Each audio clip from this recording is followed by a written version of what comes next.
नमस्कार विद्यार्थियों, आज के वीडियो में आप जानिए शिक्षण योजना क्या है, कितने प्रकार की है, वार्षिक योजना, इकाई योजना, दैनिक योजना और सूक्ष्म शिक्षण क्या है। तो लीजिए शुरू करते हैं। शिक्षण योजना का आशय उस व्यवस्था से है जिसमें शिक्षक शिक्षण करने से पूर्व एक निश्चित समय के आधार पर योजना का निर्माण करता है। समय एवं शिक्षण विधियों का निर्माण छात्रों की योग्यता एवं मानसिक स्तर के आधार पर होता है। शिक्षण योजना 3 प्रकार की होती है: वार्षिक पाठ्य योजना, इकाई पाठ्य योजना और दैनिक पाठ्य योजना। ठीक है, हम जानते हैं कि एक शिक्षक कक्षा में जाने से पूर्व पाठ्य वस्तु के शिक्षण की कोई न कोई योजना अपने मन मस्तिष्क में बनाता है। अगर ऐसी योजना को निर्धारित प्रारूप देकर लिपिबद्ध कर लेते हैं तो उसे ही शिक्षण योजना या टीचिंग प्लान कहते हैं। सीधे शब्दों में कहें तो शिक्षक अपने अध्यापन कार्य को प्रभावी करने के लिए या बनाने के लिए एक निश्चित समय के आधार पर एक रूपरेखा का निर्माण करता है। इसे ही शिक्षण योजना कहते हैं। इसके अंतर्गत अध्यापक समय, पाठ्य वस्तु व बालक की योग्यता तथा मानसिक स्तर को मद्देनजर रखते हुए एक प्रारूप तैयार करता है ताकि शिक्षण के सर्वाधिक उद्देश्य प्राप्त किए जा सकें। डेविस के शब्दों में शिक्षण योजना एक शिक्षक द्वारा निर्मित योजना है जिसके द्वारा शिक्षण उद्देश्यों की सफलतापूर्वक प्राप्ति की जाती है। शिक्षण में योजना शब्द का प्रयोग सर्वप्रथम रिचर्ड ने 1900 में किया था। योजना शब्द का योजना से रिचर्ड का मतलब था कि छात्र अपनी वास्तविक समस्या को हल करने के लिए विभिन्न पदों के प्रयोग के संबंध में योजना बनाई। इसके पश्चात 1908 में स्टीवेंस ने औद्योगिक विश्वविद्यालय में कृषि के पाठ्यक्रम के संबंध में इस शब्द का प्रयोग किया था। बोर्ड ऑफ स्टेट एजुकेशन की रिपोर्ट में 1911 में इस शब्द के विषय में निर्णय लिया गया और माध्यमिक विद्यालय में योजना विधि से पढ़ाने को मान्यता प्रदान कर दी गई थी।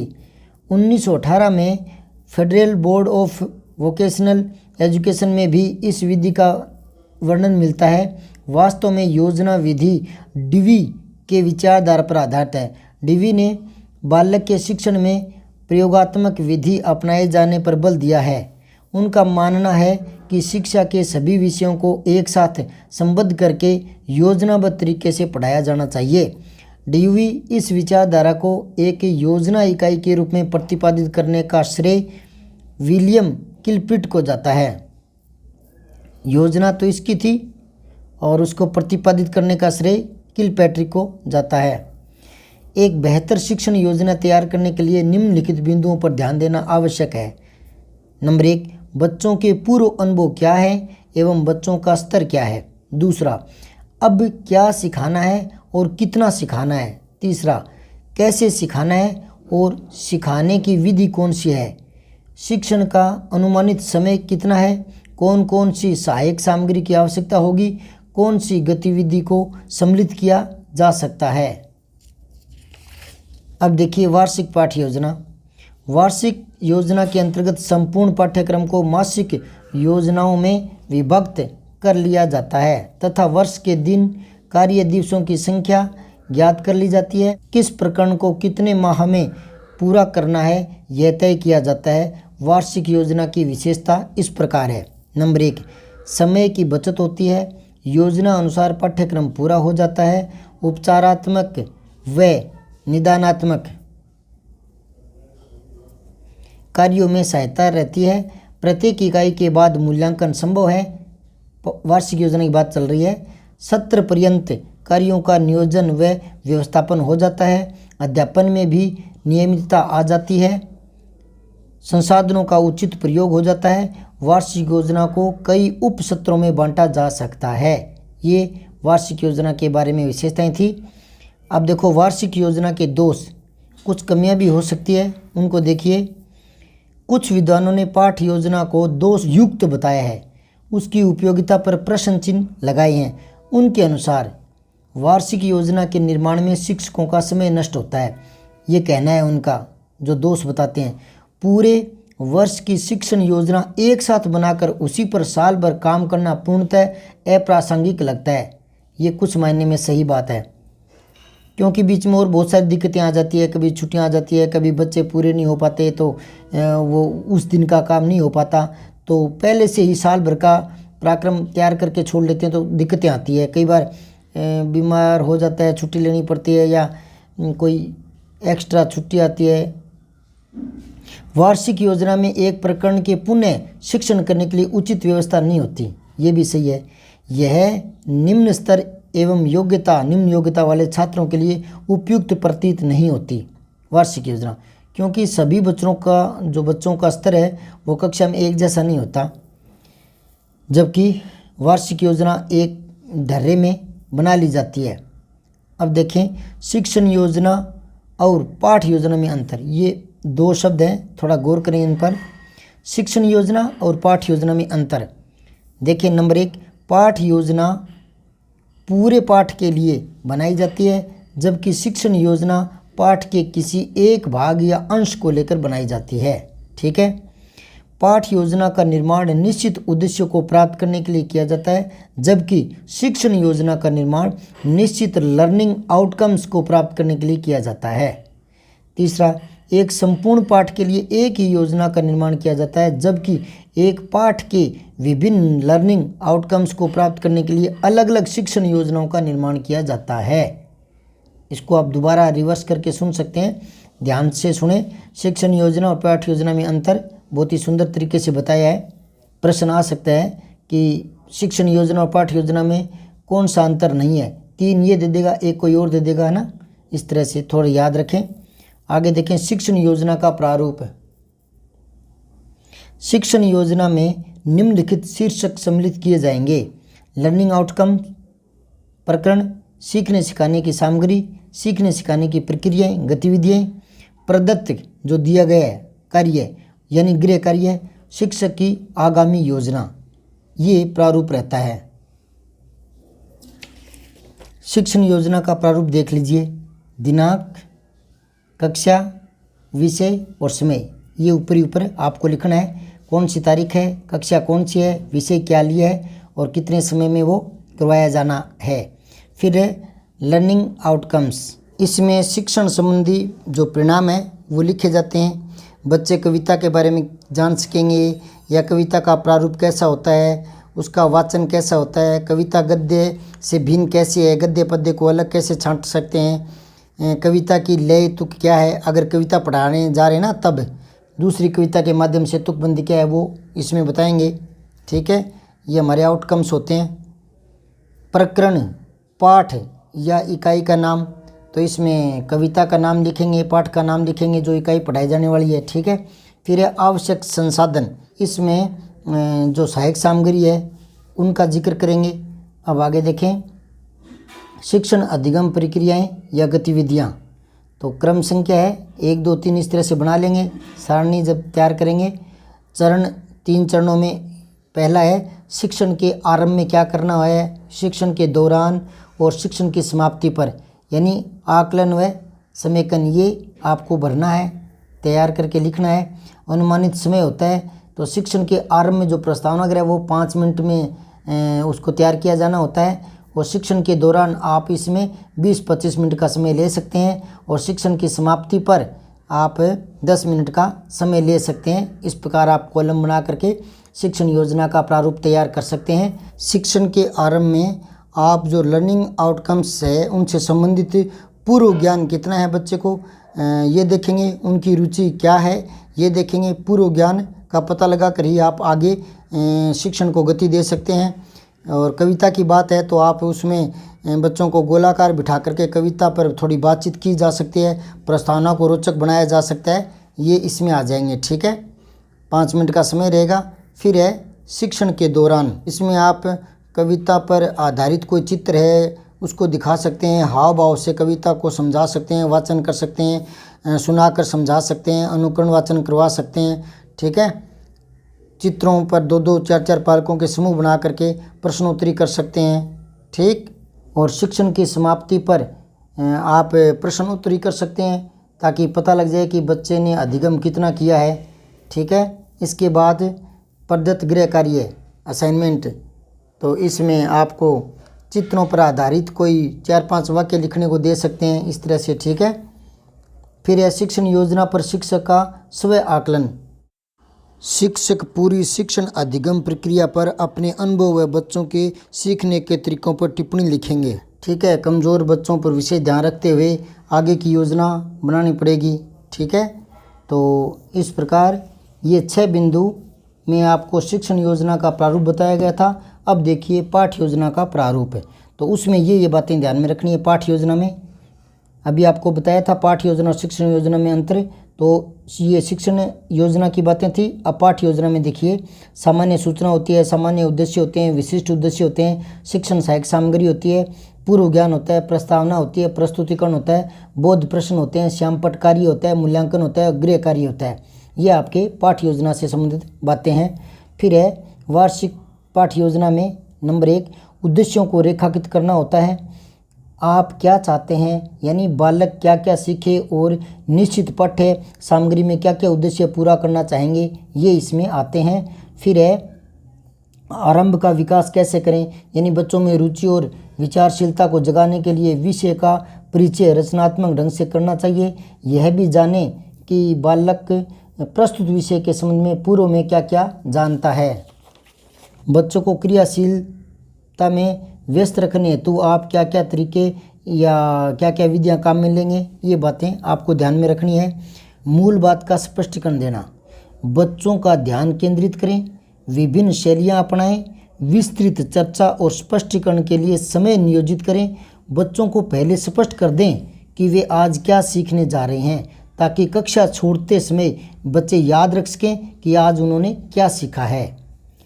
आगे देखो, बच्चे जो सीखें उसे प्रयोग में लाएं, ये आवश्यक चीज़ है। ऐसी गतिविधियाँ करवाएं कि बच्चा सीखी हुई बात को प्रयोग में ला सके। अगर पहली बार में ऐसा नहीं हो पा रहा है या नहीं किया जा रहा है तो वीडियो क्लिप, वर्कशीट, चित्र या गतिविधियों के बारे में सोचें और विभिन्न क्षमता के बच्चों पर विभिन्न प्रकार की गतिविधियाँ निश्चित कर लें। फिर है समीक्षा, आप यह पता करें कि बच्चे कितना सीख रहे हैं। केवल पाठ्यक्रम पूरा कराने की दौड़ में शामिल नहीं रहे कि हमें सिलेबस करवाना है, बस इस दौड़ में शामिल नहीं रहे। ऐसे प्रश्नों के बारे में सोचें जिनसे आप ये जान सकें कि बच्चे को कितना समझा पाए हो और कितना वो बच्चा समझ पाया है। अगर यह बच्चे समझ पा रहे हैं तो जानकारी पर वापस आएँ, जो आप जानकारी मतलब देना चाहते हैं उस पर वापस आए, पढ़ाना अपना जारी रखें। लेकिन बीच बीच में ये आंकलन ज़रूर करें कि बच्चा कितना सीख पा रहा है, आप जो सिखा रहे हैं वो कितना वो हृदयंगम कर रहे हैं, और आपको लगे कि हाँ हृदयंगम हो रहा है, बच्चे सीख रहे हैं, तो फिर अपना काम आगे गति से जारी रखें। निष्कर्ष और पूर्वावलोकन का विकास करें। पढ़ाई गई सामग्री को देखें, पाठ के सार को बिंदुओं में लिखें। बच्चों से भी सीखी बात के बिंदु लिखवा सकते हैं कि आज आपने क्या क्या सीखा, बिंदुवार लिखो, कुछ पंक्तियां लिखो। इस प्रकार इससे आप जान पाएंगे कि बच्चा कितना सीखा है और क्या सीखना या सिखाना शेष रह गया है। जो सिखाना शेष रह गया है उसे पुनः समझाएं। अगले पाठ के पूर्वावलोकन से पाठ समाप्त करें ताकि बच्चे की रुचि में इजाफा हो सके। थोड़ा बता दें कि कल हम इस पाठ को पढ़ेंगे, अगले पाठ के बारे में थोड़ा सा बताकर छोड़ दें ताकि दूसरे दिन शुरू करें तो बच्चा रुचि के साथ उसमें सहभागिता निभा सके। आगे देखो, प्लान बी तैयार रखें। आप अपने टीचिंग कैरियर में ऐसे भी दिन देखेंगे जहां आपकी योजना फीकी पड़ सकती है। मैंने अभी बताया था कोई काम हो सकता है या हम छुट्टी पर हो सकते हैं या कोई बीमार हो सकते हैं या बच्चे कम आए हों किसी दिन। कुछ ऐसे भी दिन होंगे जब टेस्ट आगे पीछे हो सकते हैं, किसी दिन आधी ही क्लास आई हो या आपने जो प्लान सोचा है वह पूरा नहीं हो पाया हो। यदि ऐसी परिस्थितियां आ जाएं तो आपके पास एक बैकअप प्लान होना चाहिए, ठीक है। पाठ योजना क्यों तैयार करें? एक सुसंगत ढांचा तैयार हो सके, शिक्षण प्रभावी हो सके, इसलिए। दूसरा देखो, पाठ योजना से शिक्षक व उसका कार्य दोनों ही व्यवस्थित हो जाते हैं, इसलिए पाठ योजना तैयार करते हैं। पाठ योजना पाठ्यक्रम के संबंध में दिशा प्रदान करती है, इसलिए पाठ योजना तैयार करते हैं। पाठ योजना शिक्षक को पढ़ाते समय अधिक विश्वास प्रदान करती है कि मैं जो पढ़ा रहा हूँ या जिस तरीके से पढ़ा रहा हूँ सुचारू रूप से वो गतिमान होगा। लेकिन हमारे पास कोई ढांचा ही नहीं होगा तो हम कभी एक पाठ करवा देंगे, कभी आधा हो पाएगा, कभी 2 दिन कर नहीं पाएंगे, इस प्रकार से अव्यवस्थित हो जाएंगे। तो पाठ योजना हमें व्यवस्थित करती है। आगे देखें, पाठ योजना विषय की योजना तैयार करने में उपयोगी आधार प्रदान करती है। विभिन्न बच्चों के लिए शिक्षक को योजना बनाने में मदद करती है पाठ योजना, इसलिए तैयार करते हैं। पाठ योजना एक प्रमाण है कि शिक्षक ने पढ़ाने के लिए उचित और पर्याप्त प्रयास किए। ये आपके पास रिटर्न में सबूत होता है, योजना बना रखी है तो, वरना आप किसी को जवाब नहीं दे पाएंगे किस दिन क्या करवाया। ठीक है, तो पाठ योजना आपके लिए ये एक प्रमाण बन जाता है कि आप अपना कार्य समान रूप से गतिमान बनाए हुए हो। ठीक है, सार में अगर बात करें दोबारा इसी चीज़ को देखें, वार्षिक योजना के अंतर्गत संपूर्ण पाठ्यक्रम को विभिन्न मासिक योजनाओं में विभक्त कर दिया जाता है। वर्ष के कार्य दिवसों की संख्या ज्ञात कर ली जाती है। उसके उपरांत पाठ्यक्रम के महत्व के आधार पर यह निश्चित कर लिया जाता है कि किन प्रकरणों को किस माह में पूरा करवाना है।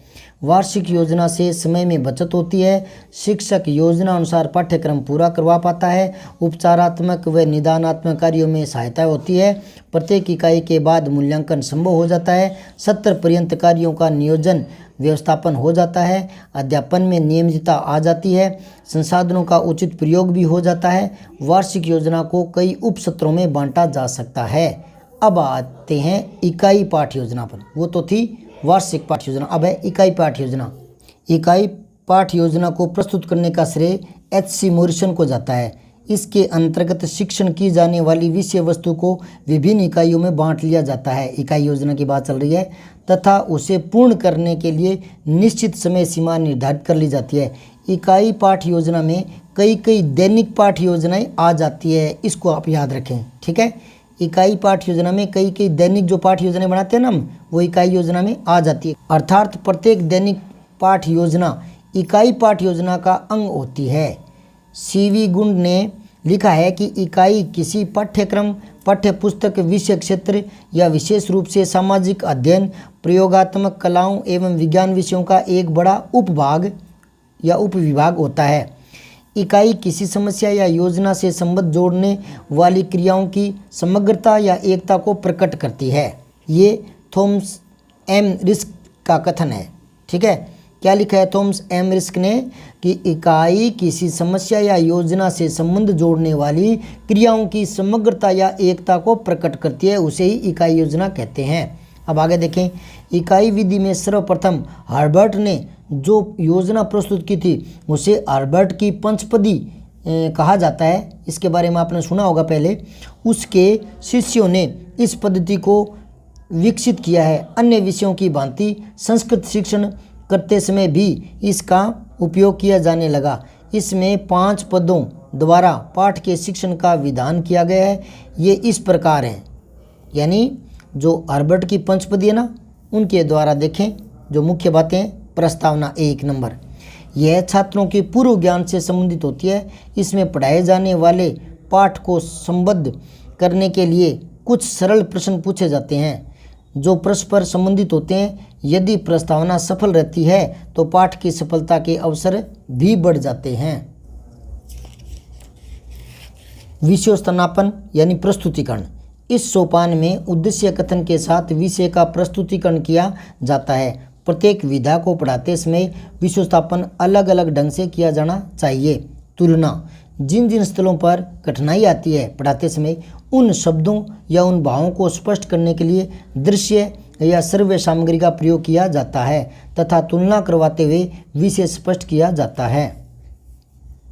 सामान्यीकरण, इस सोपान में पढ़े हुए पाठ के निष्कर्ष पर छात्र पहुंचने का प्रयास करते हैं। जैसे व्याकरण शिक्षण में विभिन्न उदाहरणों का अध्ययन करने के लिए तत्संबंधी नियम बताना, गद्य या पद्य शिक्षण में पाठ का सार शिक्षक द्वारा बताना तथा छात्रों से प्रश्नों द्वारा मुख्य भाव ज्ञात करवाना, समान भाव की कविता के आधार पर प्रश्न पूछना। जो पाठ्य पुस्तक में कविता पढ़ाने जा रहे हो उसी तरह के दूसरे भाव की कोई कविता, तो उसका साम्य करके आप बता सकते हैं। प्रयोग, पाठ को पढ़ने व तुलनात्मक अध्ययन करने के बाद नवार्जित ज्ञान को, जो नया ज्ञान प्राप्त कर रहा है उसको व्यवहार में लाने की योग्यता छात्रों में उत्पन्न करना आवश्यक है। इस सोपान में संस्कृत भाषा के पाठों में छात्रों से अभ्यास कार्य करवाया जाता है। यह अभ्यास कार्य कक्षा कार्य तथा गृह कार्य के माध्यम से संपन्न होता है। इसके मुख्य उद्देश्य छात्रों के प्राप्त ज्ञान को परिपुष्ट करना होता है। हर्बर्ट पंचपदी विधि के गुण क्या है, इनके बारे में देखिए आप। यह विधि मनोवैज्ञानिक सिद्धांतों पर आधारित है। नंबर 1, इस विधि द्वारा शिक्षण क्रमबद्ध होता है। इसमें शिक्षण की बोधगम्यता पर बल दिया जाता है। इससे प्राप्त ज्ञान चिरस्थायी होता है। तो अगर कोई पूछे, प्रश्न बनाए कि हर्बर्ट पंचपदी विधि के गुण इनमें से कौन से नहीं है, तो 3 को इनमें दे देगा, एक कोई अलग देगा। तो थोड़ा इनको ध्यान में रखें। हर्बर्ट पंचपदी पाठ योजना के दोष क्या क्या हैं, तो कुछ कमियां भी हो सकती है, वो देखें आप। सभी विषयों के शिक्षण में उपयोगी नहीं है, जैसे विज्ञान विषय। संस्कृत शिक्षण में भी सभी विधाओं के लिए प्रभावशाली नहीं है ये। इकाई योजना के घटक निम्नलिखित हैं। ये 2 कमियां थी, ठीक है। अब इकाई योजना के घटक जिनको चर कहते हैं, चर, तो वो क्या क्या हैं देखिए। विषय, कक्षा, इकाई के शीर्षक एवं इकाई का संक्षिप्त दृश्य, इकाई के उद्देश्य या अपेक्षित अधिगम उपलब्धियां, अनुदेशात्मक सामग्री, प्रारंभिक क्रियाएं, अधिगम क्रियाएं और मूल्यांकन, ये चर होते हैं। अगर आपको प्रश्न पूछे कि इकाई योजना के चर कौन से नहीं है, एक दे देगा विषय, एक कक्षा, एक मूल्यांकन, एक कोई और चौथा ऑप्शन, तो वो आपका हो जाएगा, ठीक है, कौन सा नहीं है या कौन सा है। अब आगे देखें। इकाई योजना के सामान्यतः 2 प्रकार होते हैं। विषय वस्तु केंद्रित इकाई। इन योजनाओं में विषय वस्तु के सिद्धांत, नियम और सूत्रों का विशेष महत्व होता है। 2, अनुभव केंद्रित इकाई। इन योजनाओं में बालक के अनुभवों का विशेष महत्व होता है, इसलिए इसके अंतर्गत उन क्रियाओं को निर्धारित किया जाता है जिनसे बालकों को समस्या समाधान करने के लिए प्रत्यक्ष अनुभव प्राप्त होते हैं।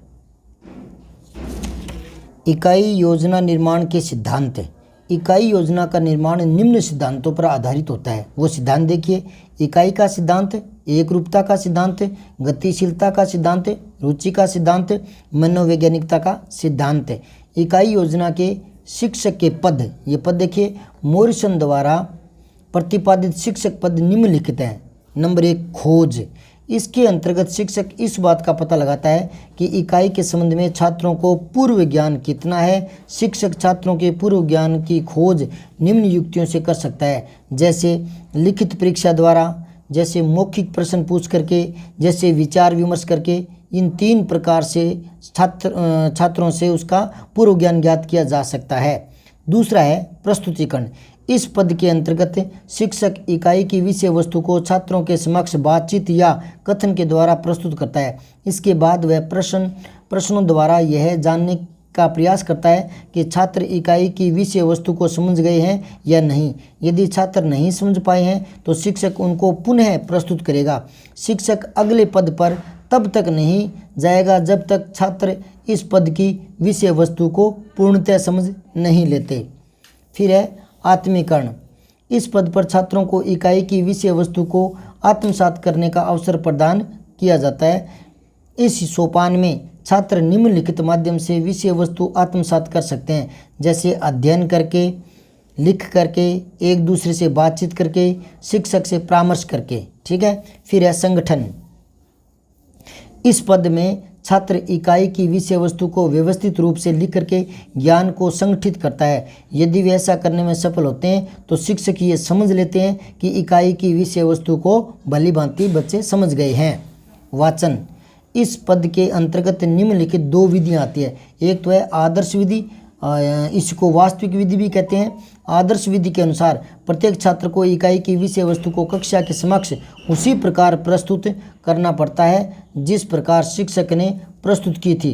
वास्तविक विधि के अनुसार कुछ छात्र इकाई का वाचन करते हैं, कुछ उन्हें लिखते हैं, कुछ उस पर विचार विमर्श करते हैं। शिक्षक उनकी इन सारी विभिन्न क्रियाओं के आधार पर यह निर्णय कर लेता है कि उन्होंने इकाई विषय वस्तु को किस सीमा तक ग्रहण किया है। उसके बाद है इकाई योजना के गुण। गुण क्या क्या हैं वो देखिए आप।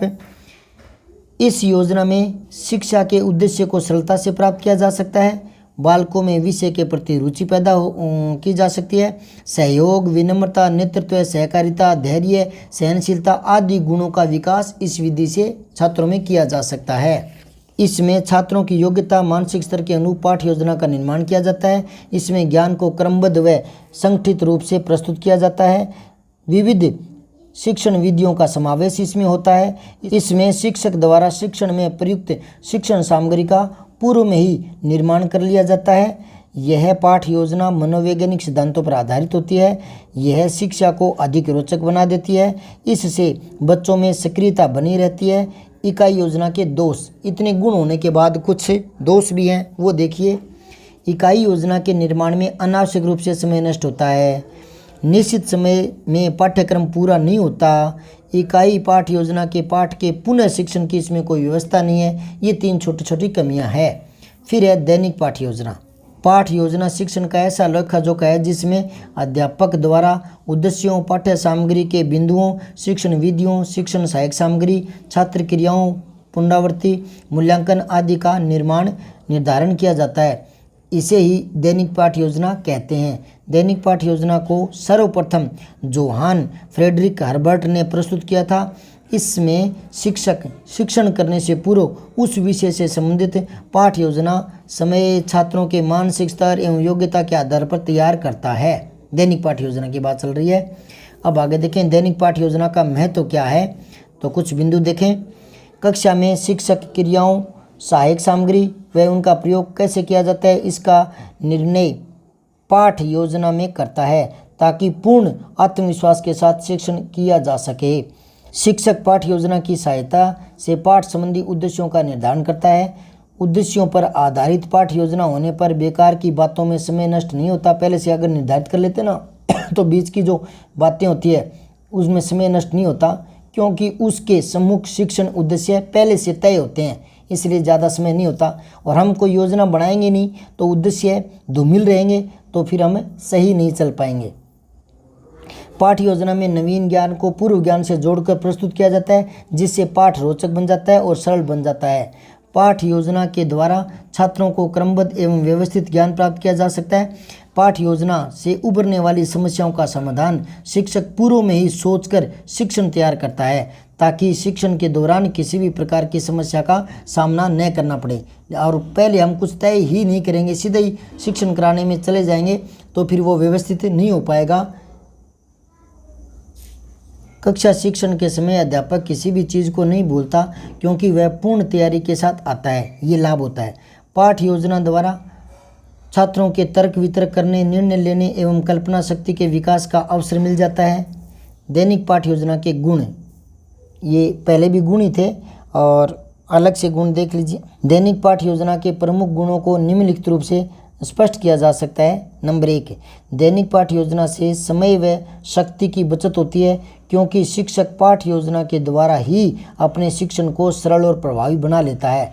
दूसरा, इससे शिक्षक के आत्मविश्वास में वृद्धि होती है, क्योंकि उसे ज्ञात होता है कि उसको क्या शिक्षण करवाना है। पाठ्य योजना के माध्यम से पाठ्यक्रम को सही समय पर तथा सरलता से पूर्ण किया जा सकता है। पाठ्य योजना के माध्यम से विषय वस्तु के प्रस्तुतिकरण को सरल एवं सजीव बनाया जा सकता है। पाठ्य योजना के माध्यम से शिक्षण सामग्री के निर्माण एवं प्रयोग को प्रोत्साहन मिलता है। ये दैनिक पाठ्य योजना के गुण हैं। हर्बर्ट की पंचपदी प्रणाली, प्रस्तावना, प्रस्तुतिकरण, व्यवस्था, तुलना, मूल्यांकन को आप सामान्यीकरण भी कह सकते हो। वर्तमान स्वरूपी सीखा वो ये है, प्रस्तावना, प्रस्तुतिकरण, तुलना और मूल्यांकन, सामान्यीकरण एक ही बात है। और अनुप्रयोग ये थोड़ा थोड़ा अलग है, इसमें जोड़ दिया गया है। वर्तमान स्वरूप में हर्बर्ट की पंचपदी में थोड़ा सा ये अनुप्रयोग शब्द आता है, पेपर में इसके बारे में ध्यान रखें। और बात करें एनसीईआरटी का प्रारूप, तो इसमें राष्ट्रीय जो शैक्षिक अनुसंधान एवं प्रशिक्षण परिषद है उसने अपना प्रारूप प्रस्तुत किया है, जिसके अग्र 3 तत्व हैं, अदा, प्रक्रिया, प्रदा। ये आपने सुना होगा, अदा, प्रदा, प्रक्रिया, है ना। तो देखिए इसके बारे में, अदा का मतलब होता है अपेक्षित व्यवहारगत परिवर्तनों का निर्धारण करना, ये अदा है।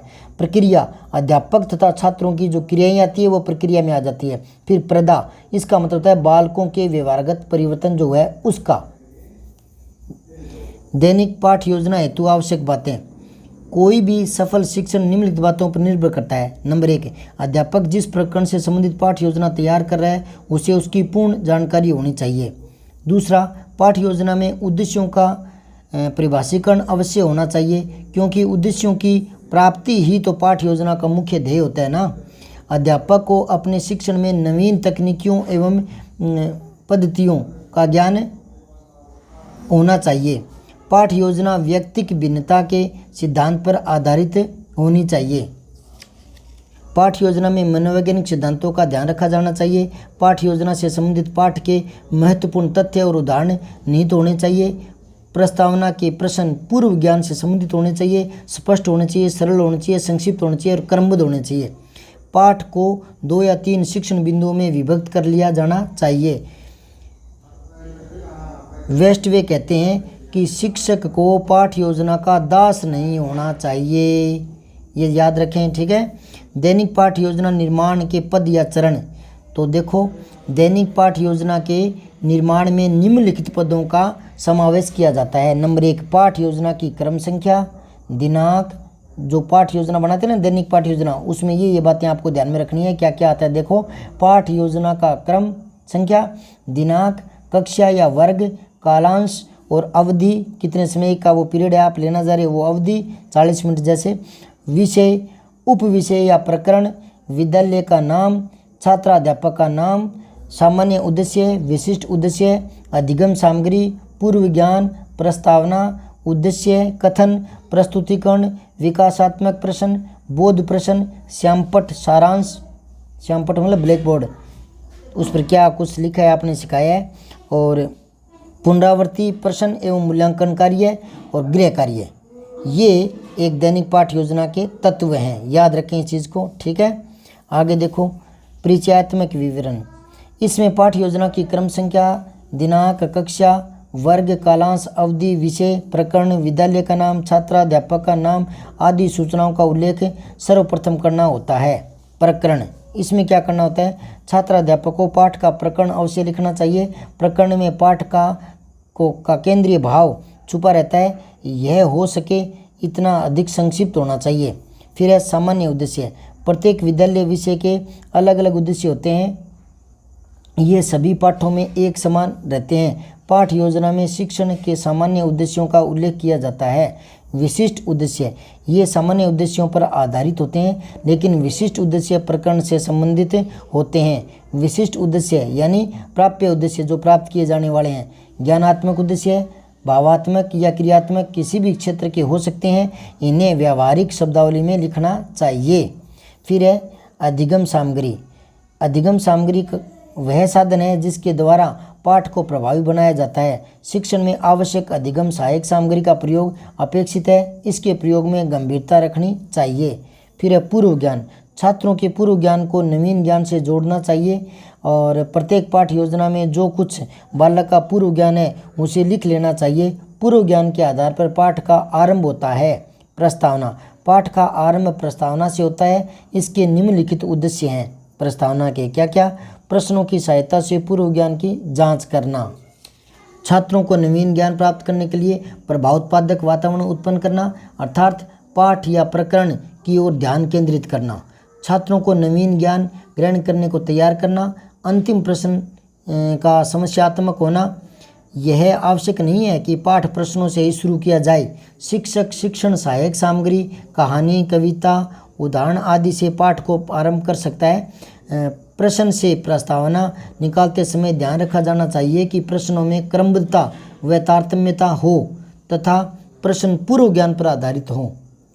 फिर है उद्देश्य कथन।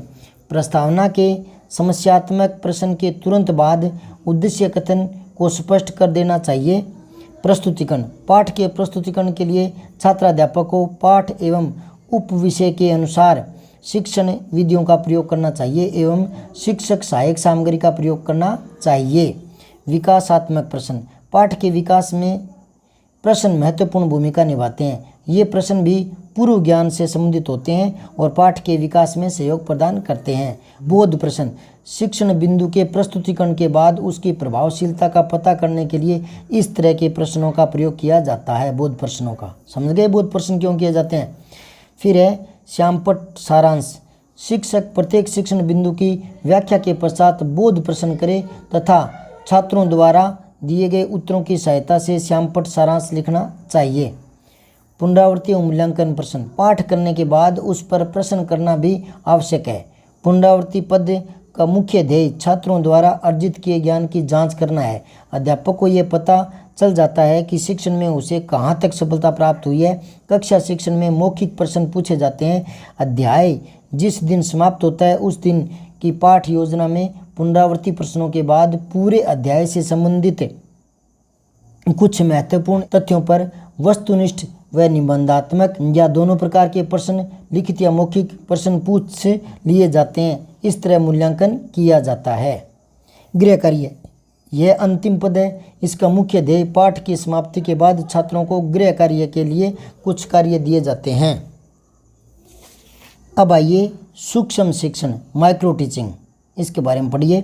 सूक्ष्म शिक्षण योजना का विकास अमेरिका में स्टैनफोर्ड विश्वविद्यालय में कीथ एचिसन, डब्ल्यू एलन तथा रॉबर्ट एन बुश ने 1963 में किया था। सूक्ष्म शिक्षण कक्षा आकार, पाठ की विषय वस्तु, समय तथा शिक्षण की जटिलता को कम करने वाली संक्षिप्तीकरण कक्षा शिक्षण विधि है।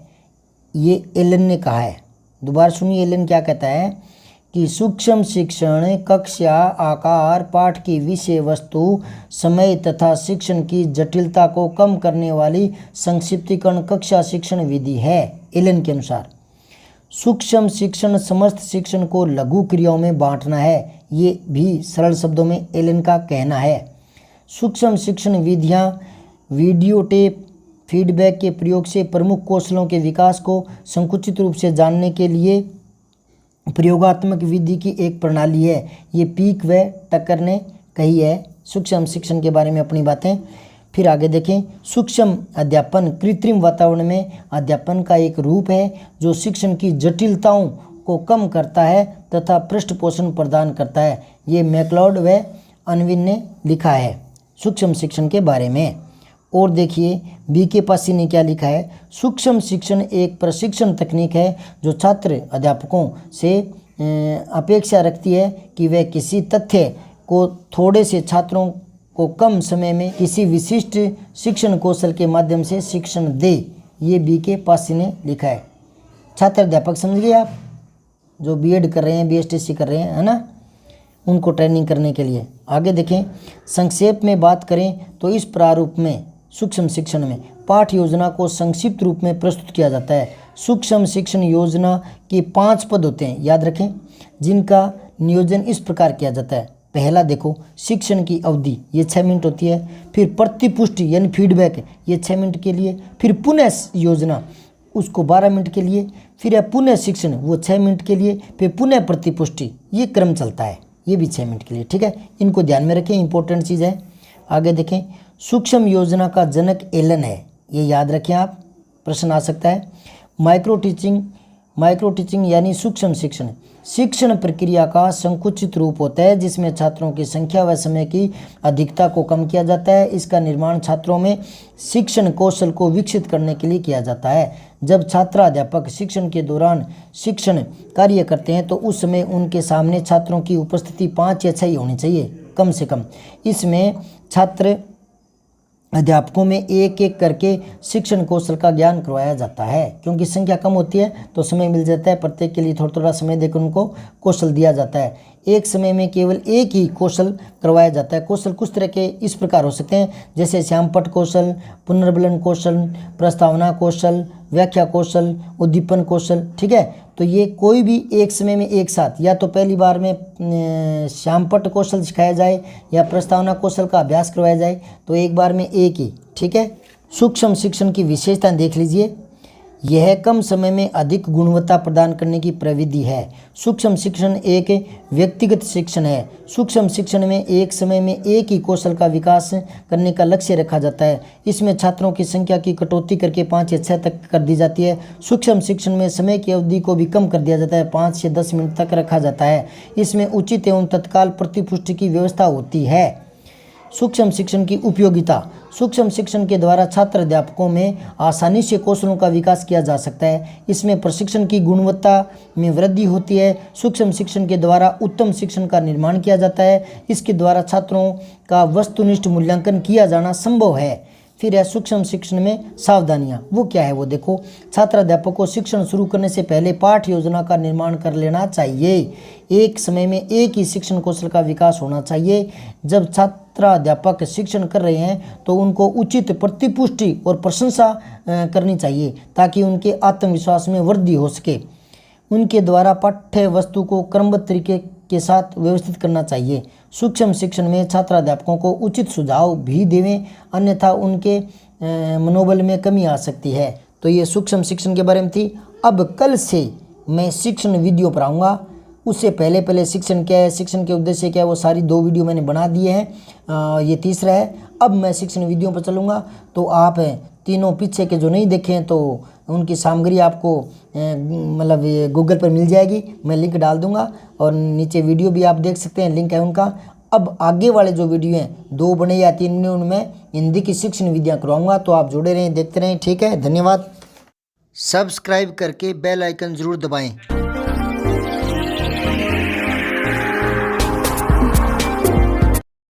जय हिंद, विजय हिंदी।